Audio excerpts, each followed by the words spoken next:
Bapak, Ibu, dan saudara-saudara yang dikasihi oleh Tuhan Yesus Kristus, secara psikologis dan spiritual, manusia tidak selamanya berada dalam kondisi yang stabil. Ada momen-momen di mana secara spesifik mereka mengalami situasi atau kebutuhan untuk diteguhkan, membutuhkan peneguhan di saat-saat menghadapi persoalan atau menghadapi situasi-situasi yang sulit. Pada waktu sakit atau pada waktu mereka atau kita kehilangan atau merasakan duka yang mendalam. Di tengah-tengah keraguan yang menguasai hati dan pikiran kita, di saat-saat inilah kita membutuhkan peneguhan atau diteguhkan. Tema kita pada hari ini bertepatan dengan Minggu Transfigurasi atau minggu di mana Yesus dipermuliakan, adalah diteguhkan oleh cahaya kemuliaannya. Dalam Kamus Besar Bahasa Indonesia, apa itu diteguhkan? Ada 3 poin yang bisa kita lihat dari kata teguh atau diteguhkan yang merupakan turunan dari kata teguh. Yang pertama itu adalah dikukuhkan atau disahkan. Dia dikukuhkan menjadi guru besar. Ya, misalnya begitu. Jadi dia diteguhkan, dia dilantik, dia disahkan sebagai guru besar. Dikuatkan atau dibuat nyaman, ya, dibuat sentosa, menjadi tidak goyah secara fisik maupun mental. Ya, misalnya terhadap seseorang yang kita tahu akan berjuang atau akan ikut lomba, maka kita berkata, "Nak, Dek, Mas, kamu bisa," begitu. Jangan takut, kerja kerasmu tidak akan sia-sia. Nah, itu meneguhkan. Apalagi ketika dia tahu misalnya lawannya adalah sosok yang mungkin menduduki peringkat 1 atau berapa dunia. Sementara dia mungkin peringkatnya jauh dari peringkat 1 itu. Kamu bisa, kamu sudah berlatih. Nah, itu dikuatkan, itu artinya diteguhkan. Atau ditetapkan dia. Hatinya, imannya, atau niatnya. Kalau memang kamu sudah niat, setiap bulan kamu akan memberikan 10% dari penghasilanmu, maka Tuhan akan mencukupkan segala kebutuhanmu. Itu meneguhkan, menguatkan. Jadi Bapak, Ibu, saudara-saudara yang dikasihi oleh Tuhan Yesus Kristus, banyak gitu ya. Dari satu kata ini turunannya, maknanya begitu banyak. 3 diantaranya kita lihat pada sore hari ini. Saudara-saudara yang dikasihi oleh Tuhan Yesus Kristus, peristiwa Yesus dimuliakan bukan semata-mata mau berbicara tentang suatu mujizat yang membuat 3 orang muridnya terpana dan terpaku lalu terdiam. Momen itu, momen di mana Yesus dipermuliakan, sesungguhnya adalah momen di mana Yesus sedang mempersiapkan dan meneguhkan Petrus, Yohanes, dan Yakobus serta para murid lainnya untuk menghadapi peristiwa yang akan terjadi beberapa hari ke depan. Peristiwa yang kelam tentang pengadilan dan penyaliban Yesus.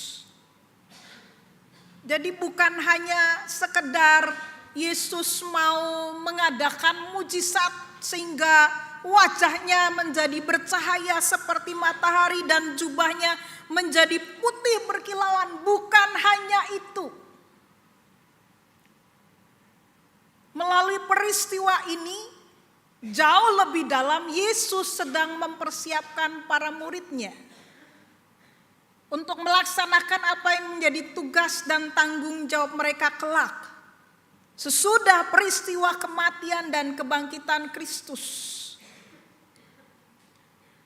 Lalu bagaimana kita mau melihat peristiwa Yesus dimuliakan ini, kita bisa melihatnya dari dua sudut pandang atau dari dua sisi.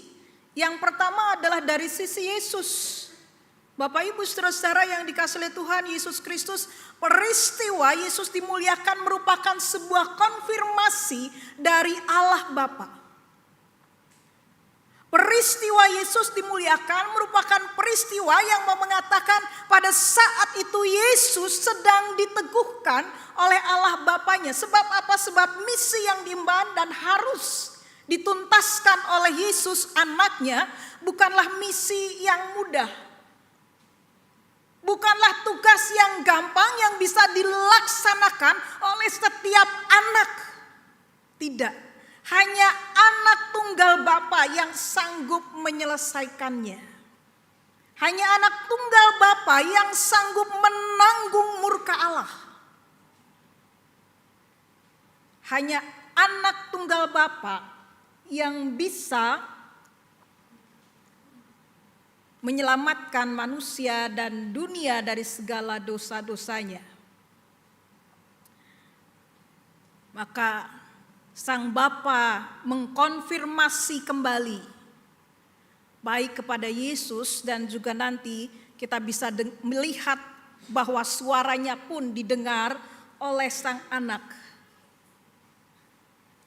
Seperti ketika Yesus memulai karya pelayanannya di dunia melalui peristiwa pembaptisannya, dan ketika Roh Kudus turun atasnya terdengar suara dari langit, inilah anakku yang kukasihi, kepadanya lah aku berkenan.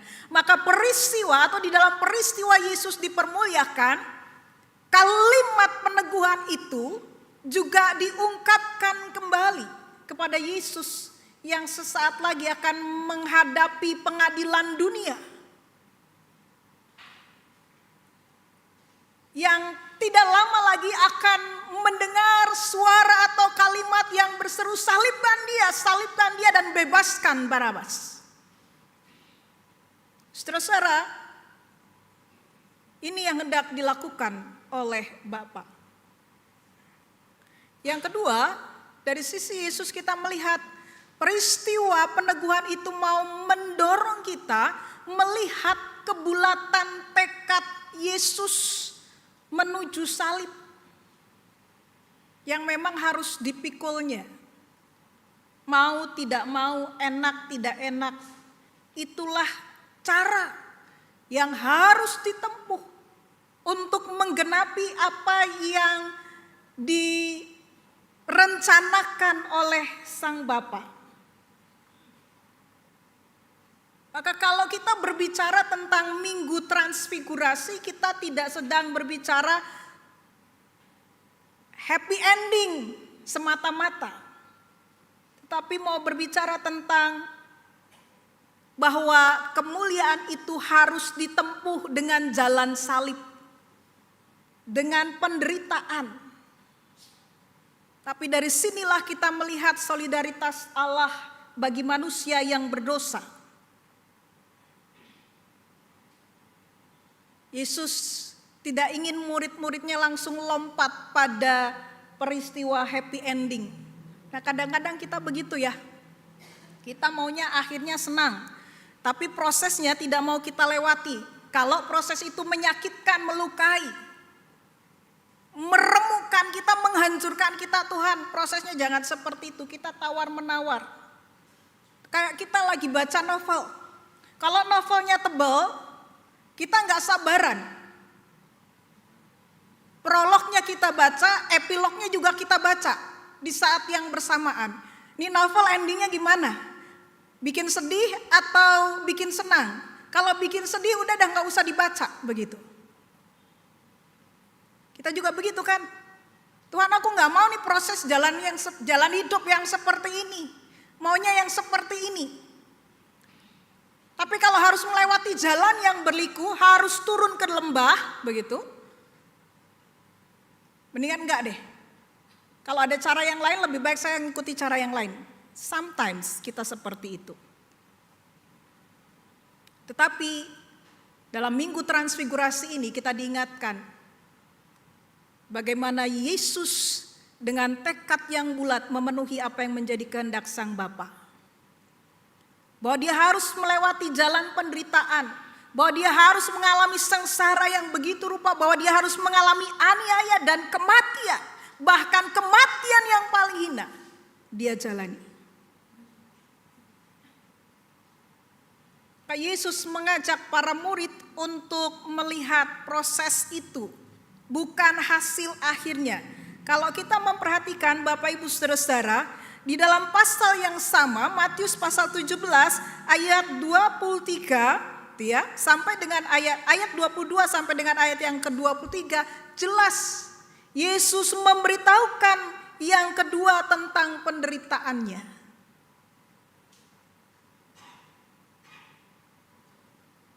Bapak Ibu Saudara-saudara yang dikasihi oleh Tuhan Yesus Kristus,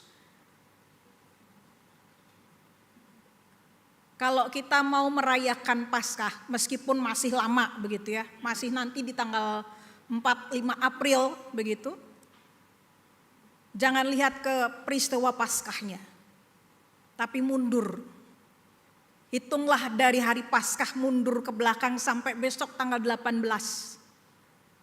Yang mengajak kita untuk memulai perziarahan kita dalam Rabu Abu, memasuki masa Prapaskah. Ya, jangan lihat endingnya. Jadi, karena itu jangan lewatkan peristiwa atau Minggu Transfigurasi begitu saja. Yang berikutnya Bapak Ibu Saudara-saudara, dari sisi Yesus. Ya. Dari sisi para murid. Peristiwa ini mau berbicara tentang bagaimana para murid satu diteguhkan dalam dan oleh identitas Yesus, ayat 2 dan ayat yang kelima gitu ya. Yesus berubah rupa di depan mata mereka, wajahnya bercahaya seperti matahari dan jubahnya menjadi putih berkilauan.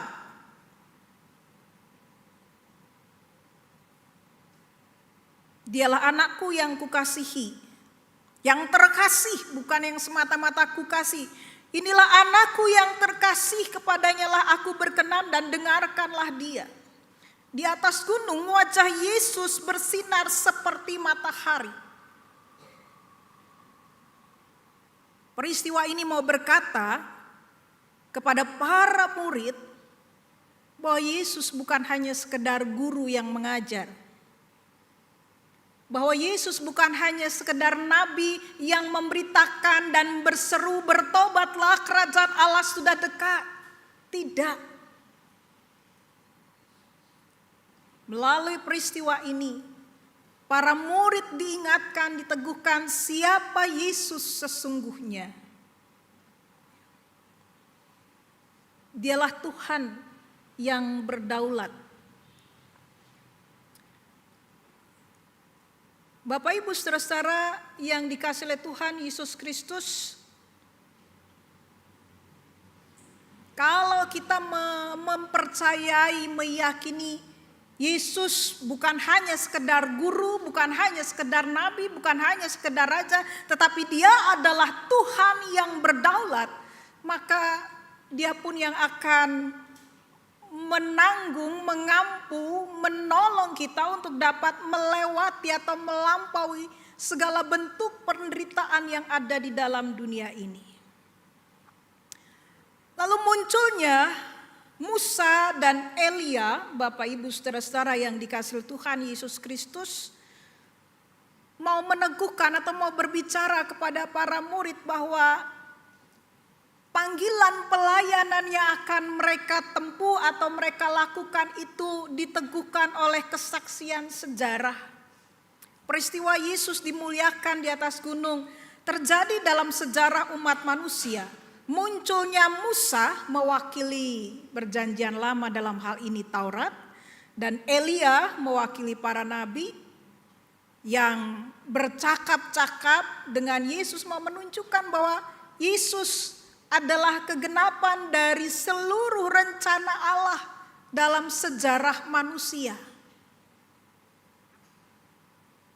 Peristiwa transfigurasi ini hendak mengatakan kepada kita bahwa iman percaya kita itu tidak diletakkan, tidak didasarkan pada hal-hal yang kosong, tetapi terjadi di atas sejarah umat manusia, terjadi dalam sejarah keselamatan yang begitu kokoh, dengan pondasi atau batu penjuru yang kokoh, Yesus Kristus sendiri. Yang ketiga, Bapak Ibu saudara-saudara yang dikasihi Tuhan Yesus Kristus, melalui peristiwa Yesus dimuliakan ini, para murid diteguhkan untuk dapat melewati ketakutan mereka. Ayat 6 dan ayat yang ke-7. Mendengar itu, sujudlah murid-muridnya dan mereka sangat ketakutan. Lalu Yesus datang pada mereka dan menyentuh mereka sambil berkata, berdirilah, jangan takut. Bapak Ibu saudara-saudara yang dikasihi Tuhan Yesus Kristus, peristiwa itu memang pada satu sisi memunculkan, menampakkan kegentaran para murid. Tetapi segera sesudah itu Yesus berdiri, Yesus datang atau mendatangi mereka dan berkata, berdirilah, jangan takut.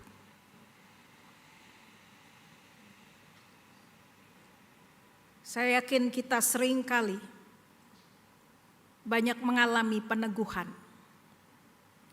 di saat-saat yang tidak mudah. Dalam titik terendah kita, dalam titik ketakutan kita, ketika kita mau sungguh-sungguh mendengarkan suara Tuhan, Dia akan menghampiri kita, datang pada kita dan berkata, bangkitlah, berdirilah, jangan takut. Apa yang perlu kita takutkan, begitu ya?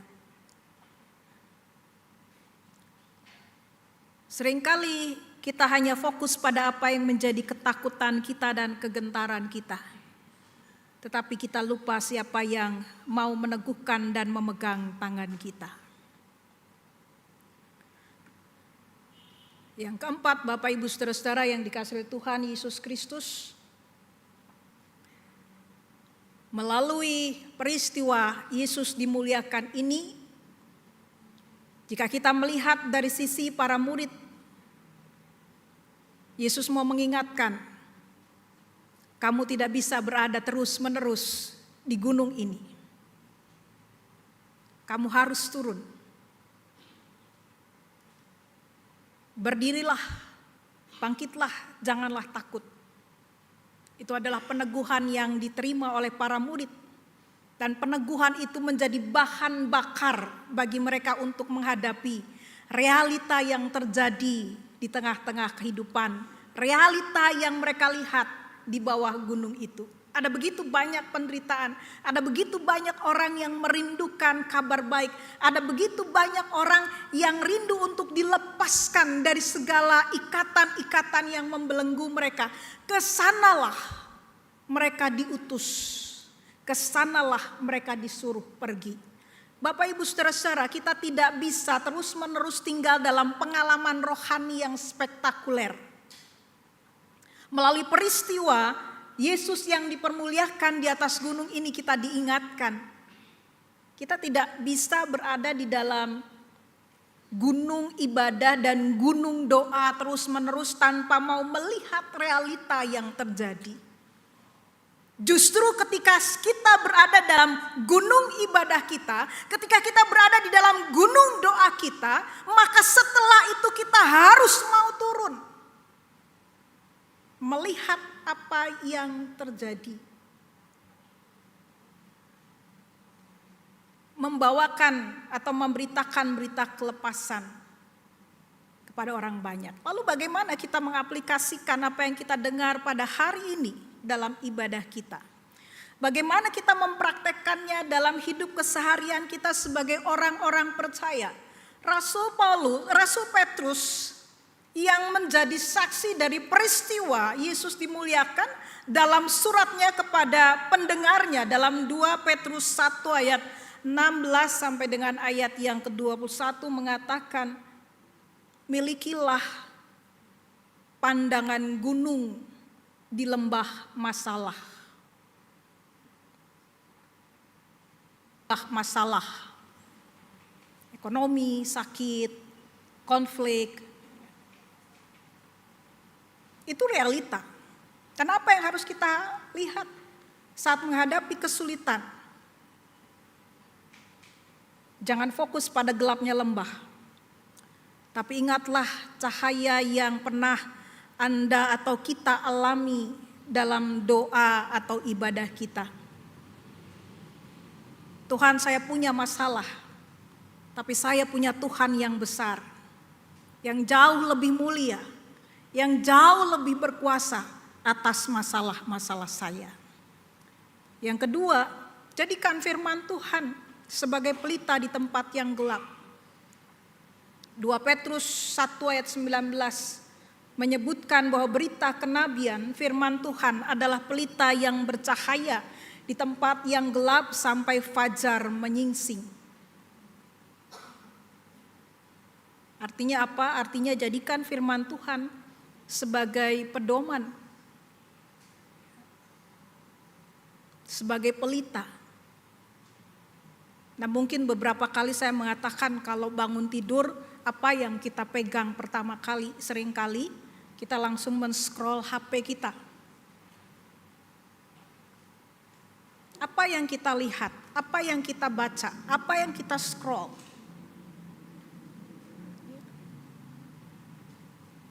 Kalau yang kita baca, yang kita buka adalah status yang menjengkelkan, yang menakutkan, yang isinya ancaman, begitu ya.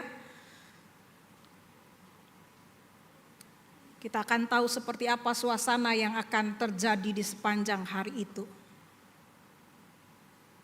Maka mulailah dengan firman Tuhan sebagai pelita, supaya kita semakin diteguhkan. Jadikan firman Tuhan sebagai navigator di sepanjang hari kita, supaya kita tidak bingung, supaya kita tidak kehilangan arah. Dunia bisa berubah, dunia bisa menjadi semakin gelap dan membingungkan, tetapi firman Allah tidak akan menyesatkan kita, dan janji Tuhan tidak akan pernah berubah. Beritakanlah, taat mendengar bukan hanya merasa nyaman. Inilah anak yang kukasihi, dengarkanlah dia. Kami sendiri mendengar suara itu datang dari surga ketika kami bersama dia di atas gunung yang kudus, ayat 18. Dari 2 Petrus 1. Petrus belajar bahwa pengalaman rohani bukan untuk dinikmati sendiri. Bangun kemah gitu ya. Tuhan, kalau engkau mau biarkan kami bangun kemah 3. 1 untuk engkau, untuk Musa, untuk Elia. Ya.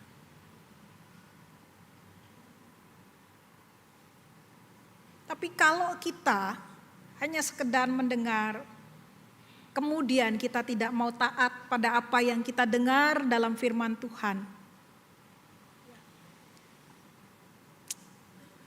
akan sia-sia. Dengarkanlah dia berarti juga pengalaman rohani kita bukan untuk dinikmati sendiri, tetapi untuk melahirkan ketaatan. Apa yang Yesus katakan tentang hal ini? Apa yang Yesus katakan dari ayat Alkitab yang aku baca? Apa yang Allah Bapa kehendaki dari ayat Alkitab yang aku baca hari ini? Iman yang sejati diteguhkan sejauh mana kita mau mendengarkan dan melakukan perkataannya. Bukan seberapa sering kita merinding saat beribadah. Bukan itu. Tapi sejauh mana kita mau mendengarkan dan melakukan. Karena itu mari kita menjadi saksi yang otentik di tengah-tengah kehidupan ini. Hidup orang-orang Kristen adalah hidup menjadi saksi yang kredibel, yang bertanggung jawab. Orang di dunia, Bapak Ibu Saudara-saudara, mungkin tidak membaca Alkitab, tapi mereka membaca hidup kita. Maka biarlah hidup kita memancarkan cahaya Kristus, hidup kita memancarkan atau menghidupkan nilai-nilai yang Kristus telah teladankan. Bapak Ibu Saudara-saudara yang dikasihi oleh Tuhan Yesus Kristus, momen transfigurasi di atas gunung bukanlah akhir dari perjalanan para murid, melainkan sebuah peneguhan untuk menghadapi realita di bawah gunung. Cahaya kemuliaan Yesus yang kita rayakan hari ini adalah jaminan bahwa kegelapan dunia, entah itu persoalan, entah itu kegagalan, entah itu kesakitan, entah itu keraguan, tidak akan pernah bisa memadamkan kedaulatan Tuhan di dalam hidup kita. Mari kita turun dari gunung doa dan gunung ibadah kita hari ini dengan sebuah keyakinan baru dan masukilah lembah yang baru. Dan ingatlah bahwa kita tidak berjalan mengikuti dongeng-dongeng dunia ini, tetapi kita